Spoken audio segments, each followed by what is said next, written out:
Good morning, everyone, and welcome to the Travel Vault webinar today on managing your business through the COVID-19 crisis. My name is Christina Brazier. I'm the Operations Director at Travel Vault, and I'm pleased to be joined by some of our usual panelists. Farina Azam, partner at law firm Kemp Little, Matt Purser and Adam Pennyfather from Travel Trade Consultancy. And we also have a new panelist for today, Bruce Martin from Ginger Juice, who's going to be giving us some tips and advice on engaging with customers during this difficult time. As usual, all attendees are muted just to ensure a better sound quality, but we do welcome questions. So please, if you're online, you can use the Q&A function on the Zoom app. If you're dialing in by phone, then please feel free to drop me an email and I will pick up the questions and we'll try and answer as many as we can.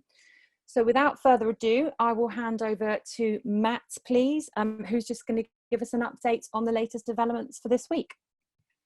Good morning, everyone, and thanks, Christina. Just wanted to run through a few of the updates.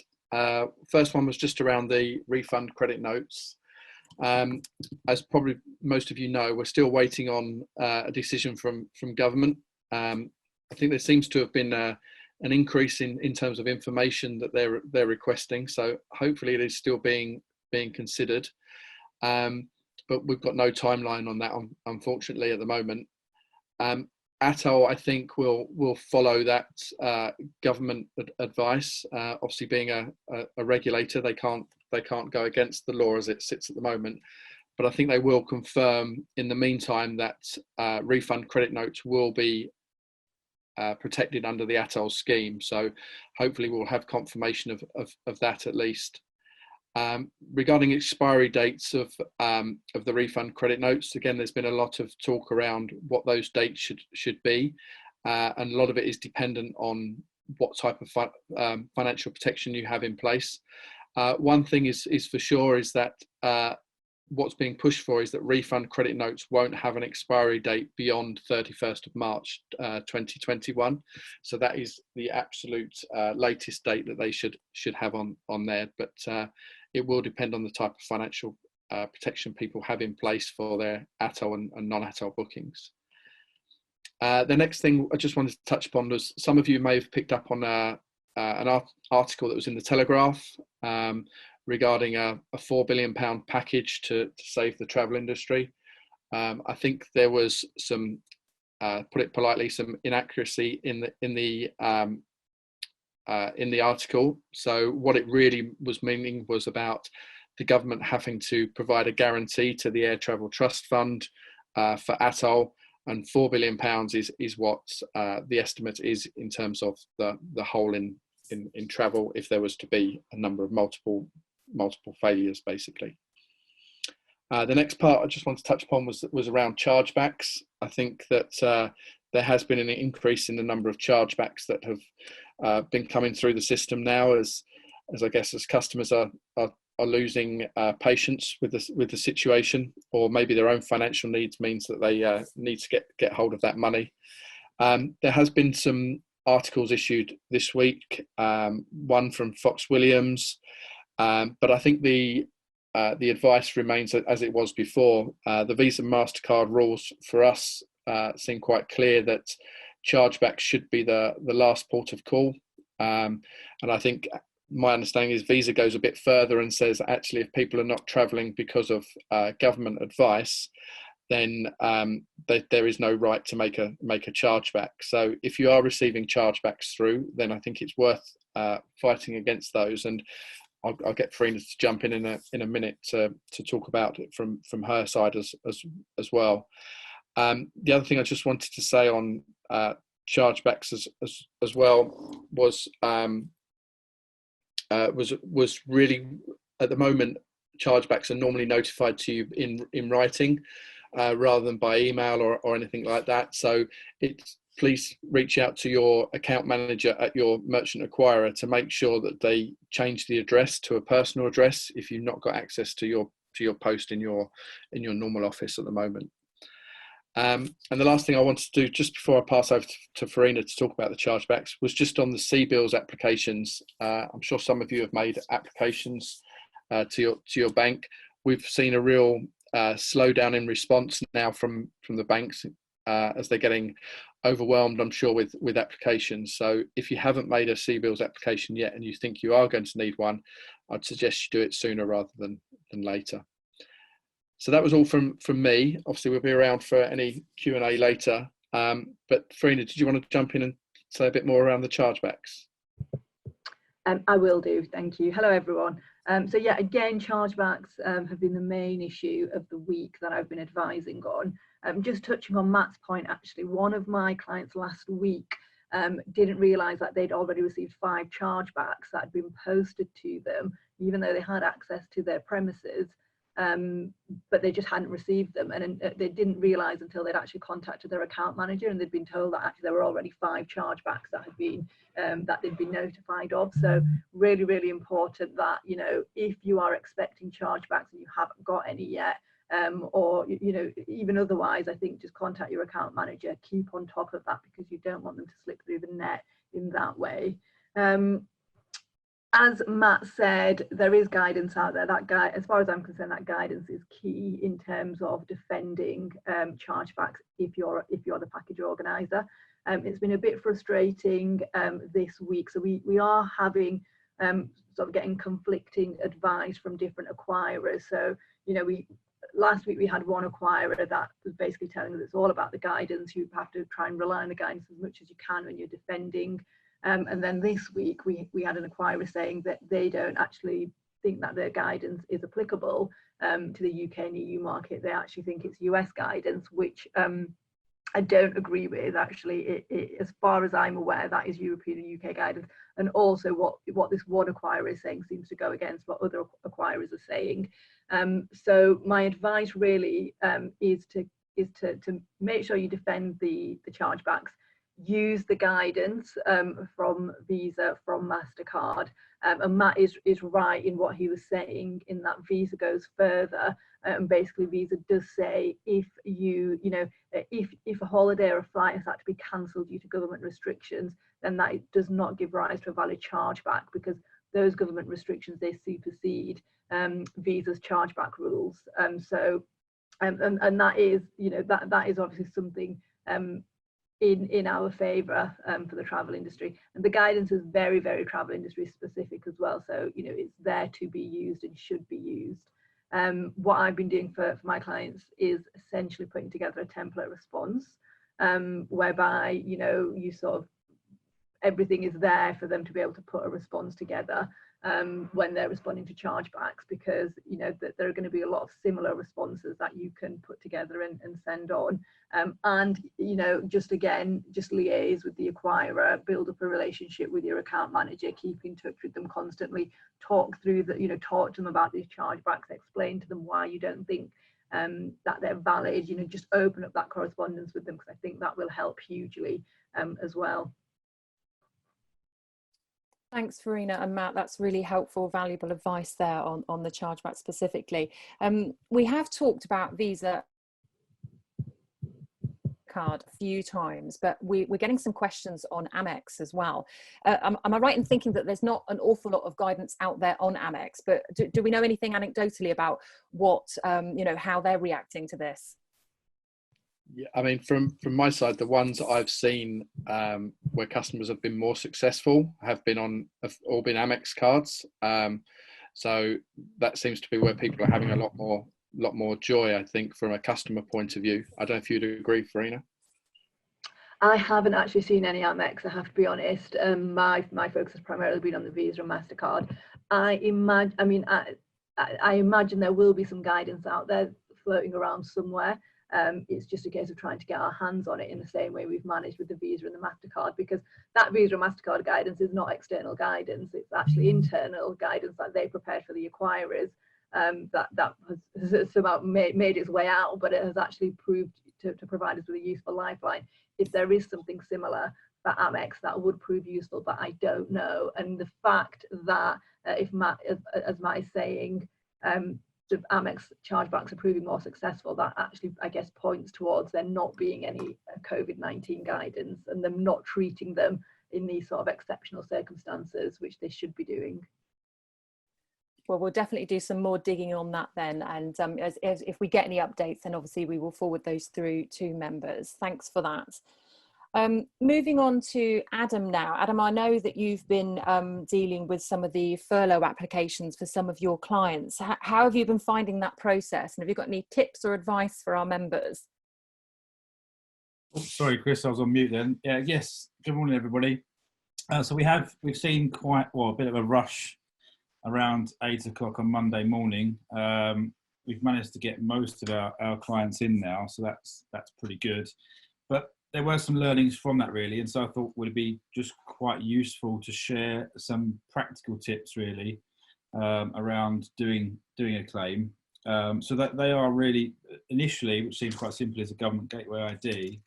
But what we've seen is that actually, you know, most businesses either don't have one or haven't needed to use it because their payroll provider or their payroll agent has been filing on their behalf, but actually a file-only agent can't do that. And so we've seen people in a position where they're kind of scrambling around for a government gateway ID. The good news is that we've seen them recovered quite easily, but also if you don't have one, you can create one.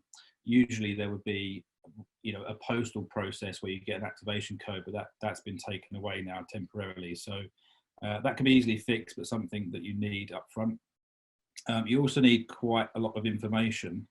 Now, the actual claim itself, I think, times out after 30 minutes or so, and it doesn't save. And so the advice really is to make sure you have this key information up front so you can go through the claim without any hiccups.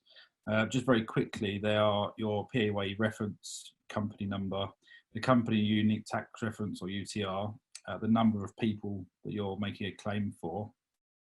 In terms of the figures that you're claiming, you don't need to enter it individual by individual, but you will need to have the underlying data that could effectively be audited by HMRC at any point in the future. The three figures that you need to end up with are the total gross claim, the total employer's national insurance claim, and the total employer's pension claim. Now that will obviously be for March and April at the moment. You can add them together. The important thing to remember, which seems to have tripped quite a few people up, is that April has obviously rolled into the new tax year, and most businesses will be able to take advantage of the employer's annual allowance. So that's the £4,000 per year that you usually get off of your employer's national insurance contributions. And so you can't double claim. And so what that means is if you're using HMRC's guidance or their calculator to give you the claim for each individual, it will output an employer's national insurance figure for April.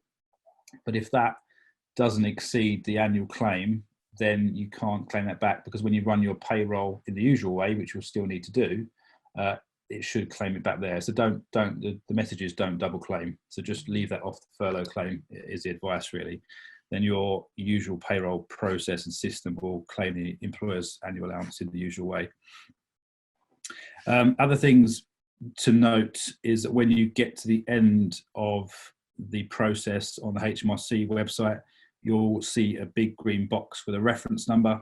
That does not get emailed to you, and you'll lose it if you click off that screen. So please print it off, save it with your underlying data. So if you need to come back to it or you need to contact HMRC, you've got that there. The other thing as well is you'll need your bank details and you need your bank address. They do ask for that. At the moment, HMRC are quoting 6 days or 6 business days for the money to be turned around, and so you would have had to get it in yesterday to be guaranteed money by the 30th of April. But just bear that in mind for any claims going forward. If you're doing a claim for next month where employees are being rolled over, just bear the 6 days in mind. That may change depending on the volume. I think that it's actually under what they predicted initially, so hopefully we'll see that 6-day turnaround, but let's see how it goes really. But if anyone's got any questions or any specific questions, I haven't talked about the actual calculations themselves. The advice is changing actually on a daily and sometimes an hourly basis, and so if you're following the guidance or you're using the HMRC calculator, please print off the results that you're given, because again that will potentially be audited, and if you don't have that and the guidance then changes, you won't be able to go back and audit how you came to your answer. So keep everything as evidence where you can. I think that's it, Chris, really. But if anyone's got any questions or any kind of specific questions around the calculation, then happy to answer those. Thanks, Adam. Again, that's really useful information there, and look forward to hearing from you next time as to how the payments have come through and whether they are able to meet the 6-day deadline. That will certainly be very interesting. Fingers crossed. Yeah, absolutely. What we'll do now then is, if anyone wants to ask any questions for Adam, Farina or Matt, then please submit them via the Q&A function. But for now, we will move on to our guest panelist, which is Bruce Martin. Bruce, welcome and thank you for joining us. Hello. I understand you've worked in the travel industry for at least 20 years. And you now run Ginger Juice, which is a social media agency specialising in travel. So you must be seeing a huge amount of difficulty at the moment. And obviously, during this time, a lot of our members are finding it difficult to know what to do, and actually engaging with their customers digitally might not be at the forefront of their minds. Would you say it's important to have an online presence at the moment? Yeah, hello everyone. Thanks again for inviting me to participate today. It's good to be here and I hope everyone's okay during this challenging time. So the question is, should we be posting on social media at the moment, engaging with our customers? Well, I'd say absolutely yes, but just differently. So now is not the time to be selling offers and specific departures, etc. But it's a good time to just keep in touch with your customers and fans and potential customers in the future by posting semi-regularly. So you don't need to do it every day and many a day, but just semi-regularly during the week, and keep it light and friendly and fun, because people are on social media a lot at the moment, so it's a good opportunity to get in front of people, but it's just a matter of being careful with the message. I guess it's, having a bit of sensitivity at the moment, and, it's nice to see lots of content about holidays, but appreciating the fact that obviously nobody really is booking at the moment. So are there particular types of content that you're seeing work well at the moment? Yeah, so we've seen lots of different types of content out there. And I think, as I said, it's the mixture of people posting lots of inspirational content about traveling. So remember, everyone wants lockdown to end and get back to normal. And research has shown that people are dying to book a holiday. So people are thinking about holidays, but they just know they can't book it at the moment. So it's a good time to post those kind of inspirational, I call them, the sunset kind of pictures, the pictures that people think, oh, I really wish I was there. They're working well for generating desire. Other things that have worked well I've seen is keeping it fun. COVID-19 is a deadly situation, but people want to have some light relief. So lots of brands have been approaching things in a kind of fun way, and either about lockdown or just generally, but just keeping it light and amusing. Long form content has seen an uplift. So people writing longer blogs, like kind of sit down and have a good read.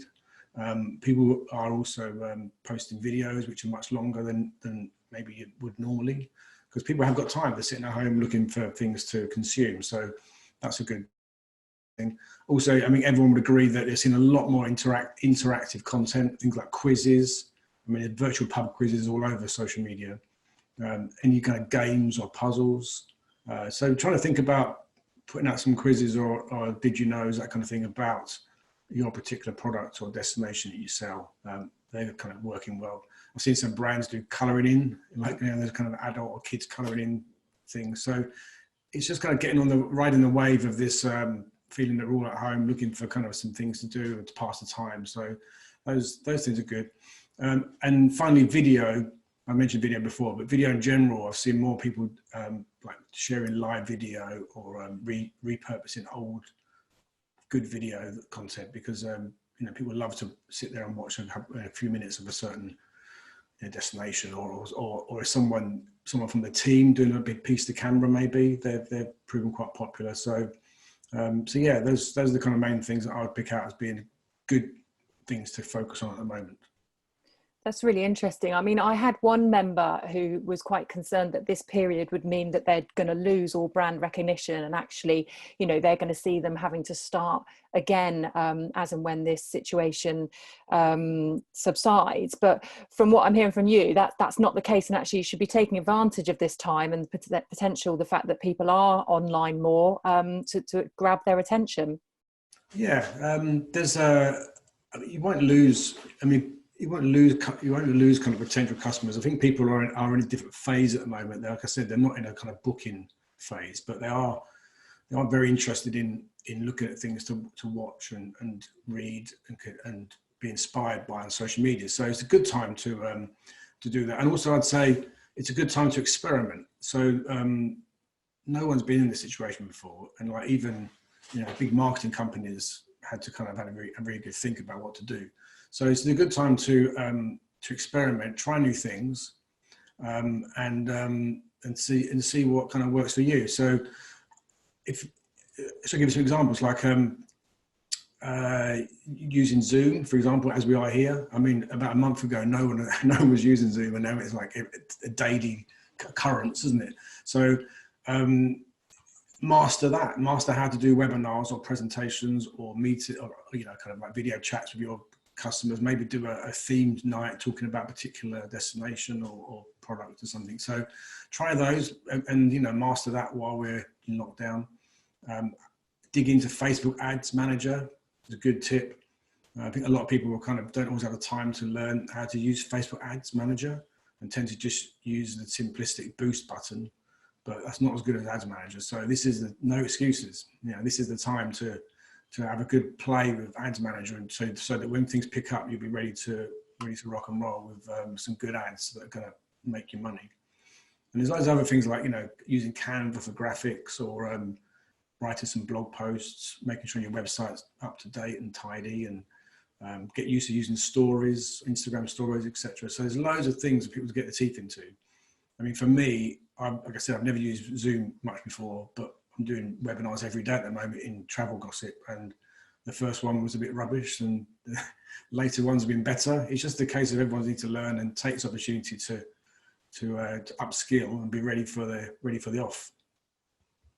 Absolutely, it's a good time to do that. And we've got some travel companies who perhaps haven't connected with their customers digitally before now, and with obviously social media being the most common form of advertising at the moment, and obviously the most cost effective, what tips would you give to those companies just starting out? I mean, you've named a few there already, but if you're only just starting, what's the key tips for them? I think it's a good time. Like I said, it's a good time to experiment and to learn, because we're all kind of in a similar boat at the moment. So if they haven't been active on social, and now's the time to learn and make mistakes and post a few things. We'll post that better next time. It's a good time. We can use this to I would recommend like looking at for most people, Facebook's probably the best platform. Which kind of fits most demographics. It's the #1 in the UK. People are on it a great deal more. I mean, I would love to see the stats for social in the last month. It must be through the roof. So start off with Facebook and just get your hands dirty. Make a cup of tea and dig in and try and work out how it works and see how it appears on mobile and all things like that. So just take the time to learn and to improve what you already have. Check out your profile. If you've got a profile that's been there for a while and not been used a lot, then how does it appear? Is there loads of old content on there that you need to get rid of, or does the graphics still look good? So it's just a good time to do some housekeeping as well if you've already have a profile, but you don't tend to look at it very much. That's great, thank you. And I believe you've been quite active for one of your clients, South Africa, is that right? I mean, are there any examples of what you've been doing that you could potentially show us?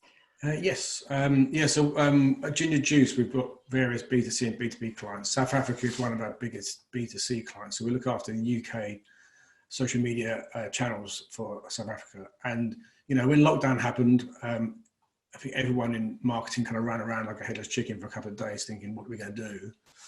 But we kind of thought about it for a few days, and I thought, well, we should. It was inappropriate to start posting straight away, but after a few days, we thought this is the right strategy we can use. So we started to share posts, and a lot of tourism boards, especially, kicked off quite quickly with a kind of travel later theme.